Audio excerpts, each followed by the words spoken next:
I'm interviewing Leslie Glover this afternoon about a survey study she did with her colleague Emma Wolverson of members of STAT, and she's going to tell us a bit more about it.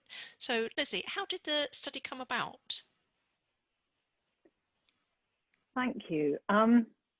Well, I think that the story probably started in 2017 or thereabouts, when Emma and I and other colleagues at the University of Hull began thinking about looking at using Alexander Technique or teaching Alexander Technique to people with dementia. And although this might not immediately seem like an obvious thing to do, the more we thought about it, the more we felt that issues for people with dementia are very much whole person issues.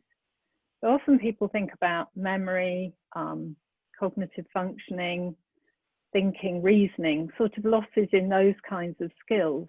Actually, there are quite a lot of physical changes that some, not all, people with dementia experience. And I think, I mean, it's a very individual thing. So people experience all sorts of symptoms, but they're not just around memory and cognitive functioning. So people can find their walking slows, their gait changes, there are issues with unsteadiness, stiffness, falls, all sorts of things. And obviously the two are linked. So when people are less able to move, that's not great for mental functioning, and actually losing confidence can affect physical functioning, and the whole thing can become really quite self-perpetuating. Also, people, when they get a diagnosis of dementia, often kind of feel they need to stay home, they might not feel safe. So we thought, looking at the kind of interventions that exist, they tended to be very separated into kind of psychological interventions or physical ones. And as you know, Alexander Technique is very much a holistic intervention. It has effects in all kinds of areas of people's lives. So we began to think this was something that could be really beneficial for people with dementia. And we had a few we'd heard of some information suggesting from some people that it might be helpful, kind of anecdotal reports. So we put together a bid for funding from the Alzheimer's Society, and the bid was unsuccessful. We got some really good feedback about it, and the feedback was that it was a good idea, but that without any evidence that Alexander Technique might work in this area, then they were not happy to fund the study. So we got kind of stuck in a cleft stick, really. Without funding, we couldn't find out if it worked, and without finding out if it worked, we couldn't get funding. So that was the end of the first kind of little bit of the story. Time went by, and we then decided about 18 months on that we'd try and resurrect this idea, because we'd heard more. In fact, we'd heard about your study, and we heard more reports of people working with people with dementia. So we were beginning to put together a bid, and this time we were going to look at, in fact, working with carers, family carers of people with dementia. But what we wanted to do to support that bid was really to try and get as good an idea as we could about how Alexander Technique works in the whole area of dementia and people who care for people with dementia. And that's really how the study was born. We thought, well, what can we do? We can ask Alexander Technique teachers whether or not they've had experience of working with people with dementia and with carers, and we can find out what their experiences were, what they thought about it, So people who hadn't taught, what their sorts of thoughts about it might be, what their concerns might be. And that's how the survey came about, really. Oh, okay. So your purpose then was to collect experiences of Alexander teachers who may have worked with people with dementia and their carers, basically. Is that right? And were there other purposes besides that in doing the study? That was really the main purpose. And I think, so we wanted to know, I guess, several things. One, was anyone working with people with dementia? You know, we had no idea. We might get, you know, feedback that absolutely no one was doing it. If they were working with people with dementia, what was their experience? Was it positive? Was it helpful? Did they find it unhelpful? What were the kind of obstacles, challenges they had?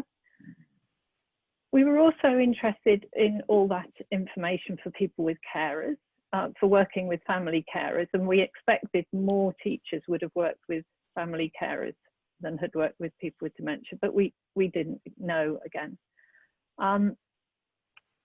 We also were interested in people who had worked with those two groups, or people who'd worked with people with dementia. What was the context of that work? Were they working in the community? Were they working with people in care homes? Had they started working with people before they had dementia, and you know, that had carried on, or you know, what just any information really about how this was happening and what the experiences were.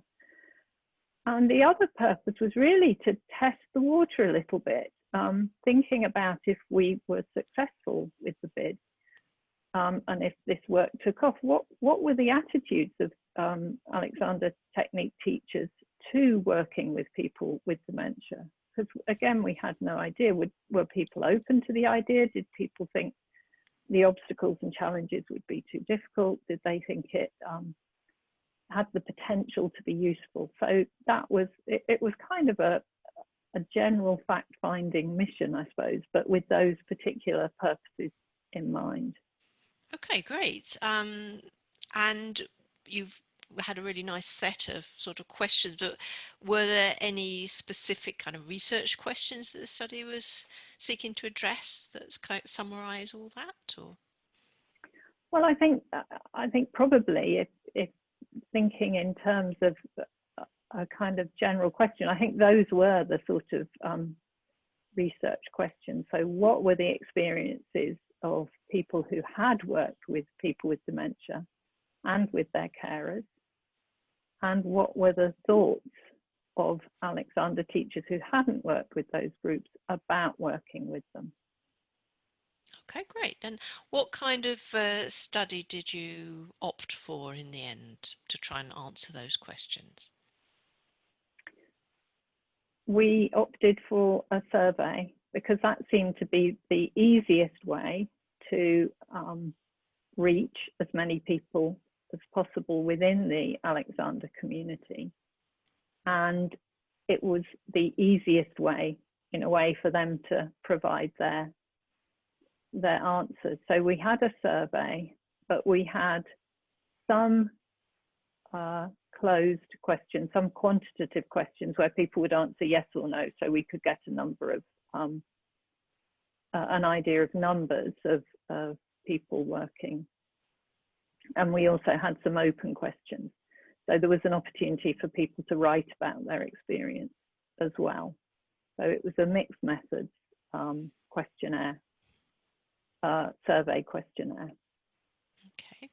And why was this the right kind of study for the job? You've given us a couple of ideas there, but was there anything else that made it, you know, the appropriate research method to employ for the data that you wanted to gather? Well, I think often surveys are used as a kind of first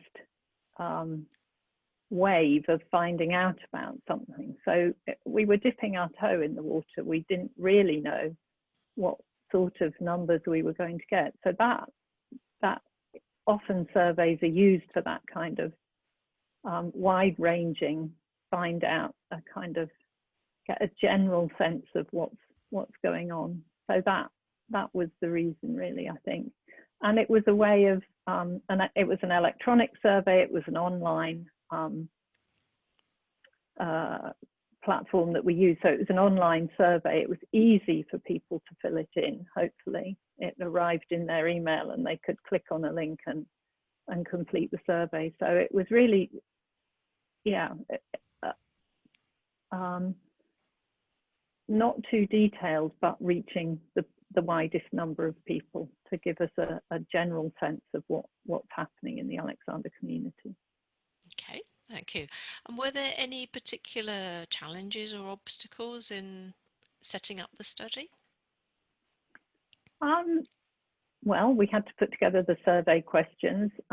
We had to take the study through ethical approval at the university. So they were, I suppose, challenges, but then not too great. It's a fairly straightforward study and it's not risky, if you like, to the participants. So that was fairly straightforward.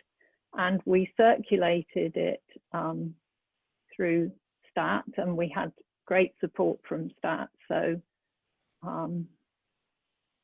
you know, there were challenges along the way, but they weren't major ones.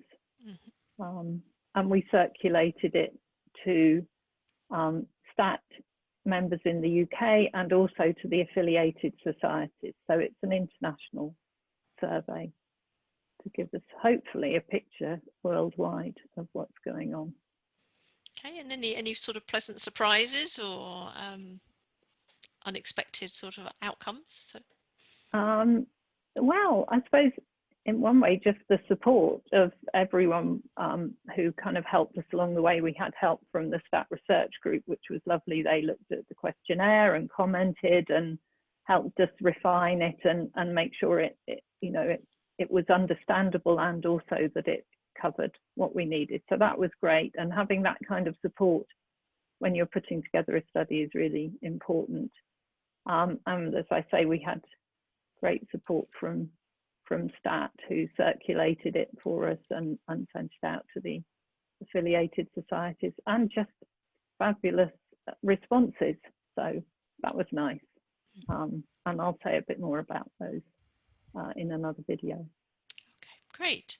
Well, thanks very much. That's given us a really nice taste of the study and very much looking forward to hearing more. Thank you. Thank you.